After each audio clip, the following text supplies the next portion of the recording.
Economics online class में आप सबका फिर से स्वागत है। आज की हमारी इकोनॉमिक्स क्लास में टॉपिक है वो है तटस्थता वक्र या इंडिफरेंस कर्व, जिसे शॉर्ट में आईसी के नाम से जाना जाता है।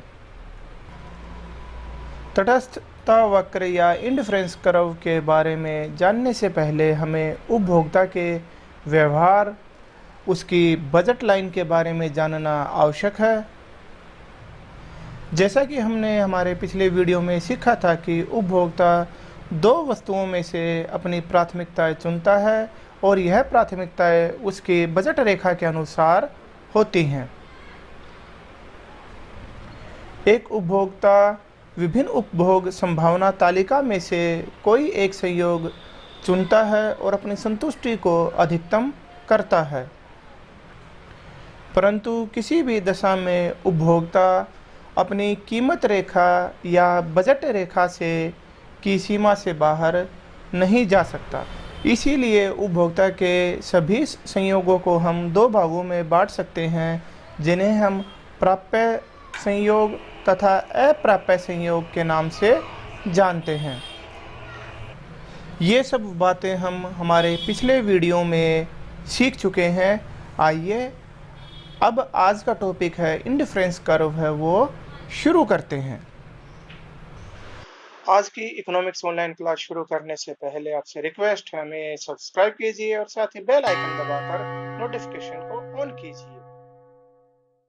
इंडिफरेंस कर्व या तटस्थता वक्र के बारे में पढ़ने से पहले हम तटस्थता समूह के बारे में पढ़ेंगे। तटस्थता समूह या इंडिफरेंस सेट। तटस्थता समूह दो वस्तुओं के उन संयोगों का समूह है जो उपभोक्ता को समान संतुष्टि का स्तर प्रदान करते हैं। इसलिए उपभोक्ता इन सभी संयोगों के प्रति तटस्थ होता है, अर्थात न्यूट्रल होता है।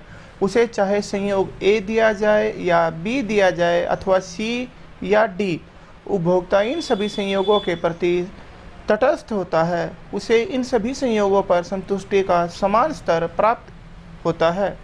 इसे हम निम्न तालिका द्वारा स्पष्ट कर सकते हैं। तटस्थता समूह तालिका। इस तालिका में दो वस्तुओं के विभिन्न संयोग दर्शाए गए हैं, जैसे सेब और संतरे के संयोग। ये विभिन्न संयोगों में इन दोनों वस्तुओं की अलग अलग मात्राएं हैं। उपभोक्ता इन सभी संयोगों के प्रति तटस्थ या न्यूट्रल होता है।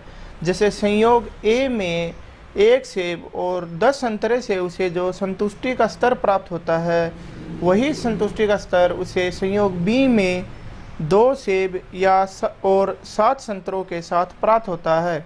इसी तरह संयोग सी और संयोग डी में 5 सेब और 4 संतरों पर भी उसका संतुष्टि का स्तर है वो समान रहता है। इसीलिए उपभोक्ता इन सभी संयोगों के प्रति तटस्थ होता है और इसी वजह से इस तालिका को तटस्थता तालिका कहते हैं। उपरोक्त तालिका में हम यह मान लेते हैं कि संयोग ए बी सी डी उपभोक्ता को एक समान संतुष्टि प्रदान करते हैं।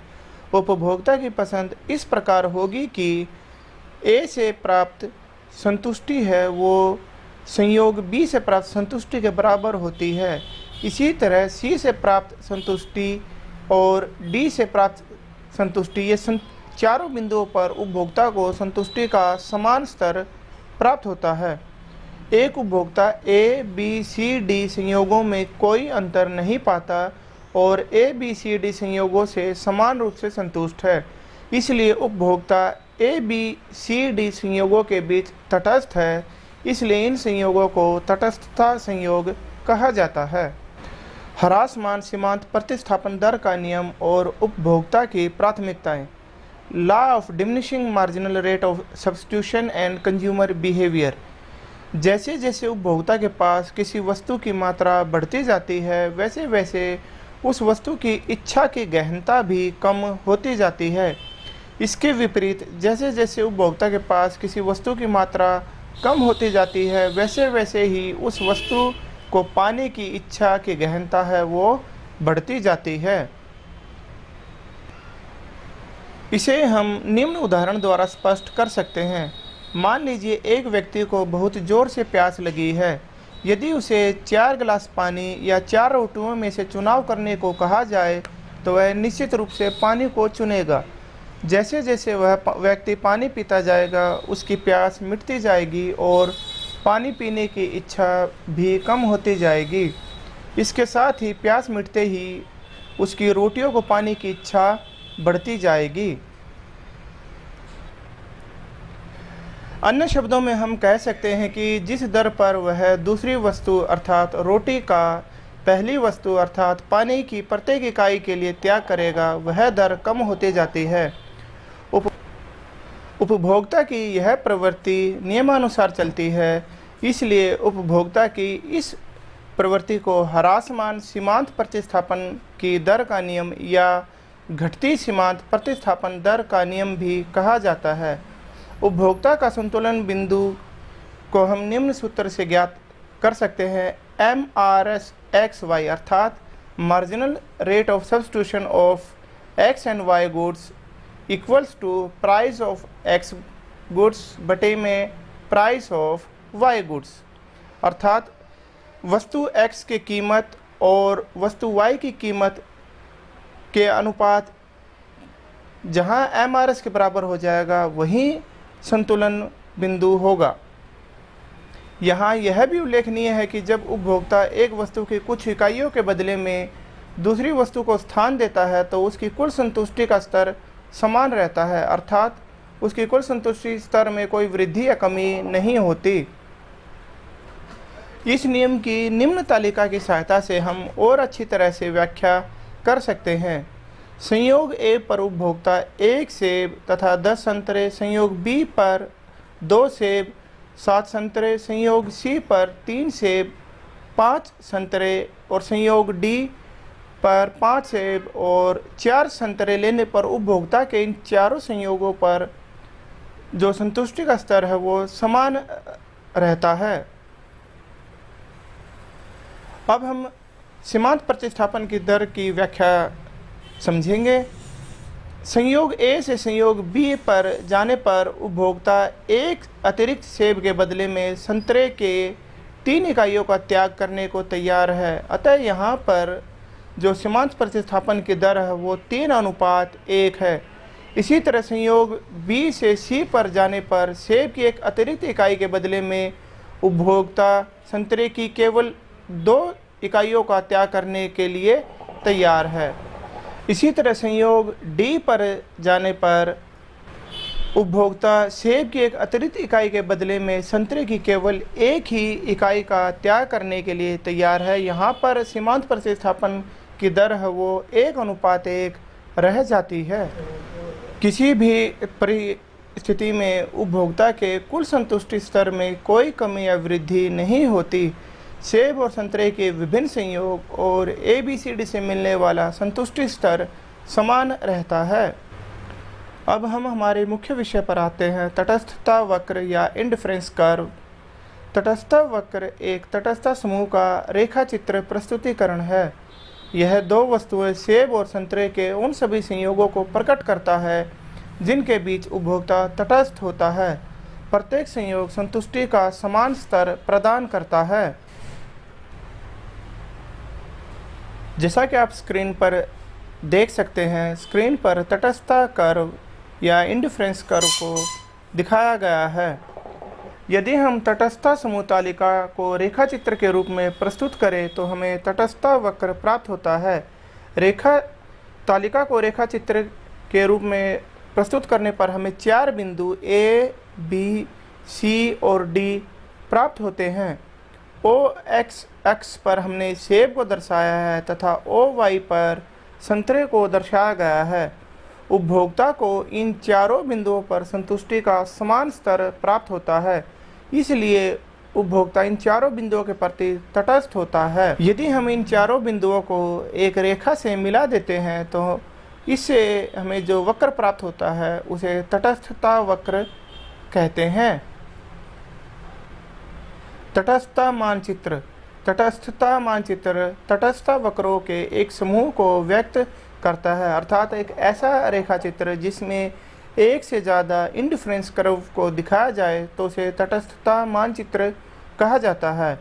एक ऊंचा तटस्थता वक्र IC2 यानी इंडिफरेंस कर्व 2 संतुष्टि के ऊंचे स्तर को प्रकट करता है। तटस्थता वक्र की मुख्य विशेषताएं। तटस्थता वक्र की मुख्य विशेषताएं निम्नलिखित होती हैं। तटस्थता वक्र इंडिफरेंस कर्व या इसका एक अन्य नाम है अनधिमान वक्र की जो ढाल है वो ऋणात्मक होती है, अर्थात उसका ढाल नीचे की ओर होता है। एक तटस्थता वक्र का ढलान बाएं से दाएं यानी कि लेफ्ट टू राइट और ऊपर से नीचे की ओर होता है। यह प्रकट करती है कि यदि एक वस्तु अधिक ली जाती है तो दूसरी वस्तु कम ली जाएगी, इसलिए किसी भी बिंदु पर जो कुल संतुष्टि है वो समान रहती है। तटस्थता वक्र मूल बिंदु की ओर उन्नतोदर कॉन्वेक्स होता है। तटस्थता वक्र सामान्यतः मूल बिंदु की ओर उन्नतोदर होता है। इसका कारण यह है कि सीमांत प्रतिस्थापन दर की जो घटना है उसकी वजह से ये उन्नतोदर होता है। जैसा कि आप सबको ध्यान होगा कि उत्पादन संभावना वक्र है वो मूल बिंदु की ओर नतोदर होता है या कनकेव होता है। इसके विपरीत तटस्थता वक्र मूल बिंदु की ओर उन्नतोदर या कन्वेक्स होता है। तटस्थता वक्र की हमारी अगली विशेषता है कि दो तटस्थता वक्र कभी भी एक दूसरे को छूते या काटते नहीं हैं। प्रत्येक तटस्थता वक्र संतुष्टि के विभिन्न स्तरों को प्रकट करती है, इसलिए इनका एक दूसरे को काटना संभव नहीं होता है। ऊंची तटस्थता वक्र संतुष्टि के ऊंचे स्तर को दर्शाती है। तटस्थता वक्र में एक ऊंची तटस्थता वक्र IC2 या IC3 निचली तटस्थता वक्र IC1 की तुलना में उन संयोगों को प्रकट करती है जिनसे संतुष्टि का उच्च स्तर प्राप्त होता है। तटस्थता वक्र न तो x अक्ष को और न ही y अक्ष को छूती है। तटस्थता वक्र में यह मान्यता होती है कि एक उपभोक्ता दो वस्तुओं के विभिन्न मात्राओं में से कोई एक संयोग खरीदता है, इसलिए तटस्थता वक्र न तो x अक्ष को छूती है और न ही y अक्ष को छूती है। उपभोक्ता संतुलन कंज्यूमर इक्विलिब्रियम। उपभोक्ता का संतुलन उस स्थिति में होता है जिसमें वह अपने निर्धारित आय को विभिन्न वस्तुओं पर इस प्रकार खर्च करता है कि उसका संतुष्टि स्तर अधिकतम हो। उपभोक्ता उस स्थिति में संतुलन में होगा जब उसका तटस्थता वक्र और बजट रेखा एक दूसरे को स्पर्श करते हों। अन्य शब्दों में हम कह सकते हैं कि उपभोक्ता संतुलन की अवस्था में तब होता है जब उसकी कीमत रेखा AD का ढलान तटस्थता वक्र IC के ढलान के बराबर होता है और इसे स्पर्श करता है। इसे हम निम्न रेखा चित्र द्वारा समझा सकते हैं। रेखा चित्र में OX अक्ष पर सेब तथा OY पर संतरे को दर्शाया गया है। AD उपभोक्ता की बजट रेखा है और IC जो कर्व है वो उपभोक्ता का तटस्थता वक्र है। ये दोनों एक दूसरे को बिंदु E पर छूते हैं, अतः उपभोक्ता बिंदु E पर संतुलन की अवस्था में है।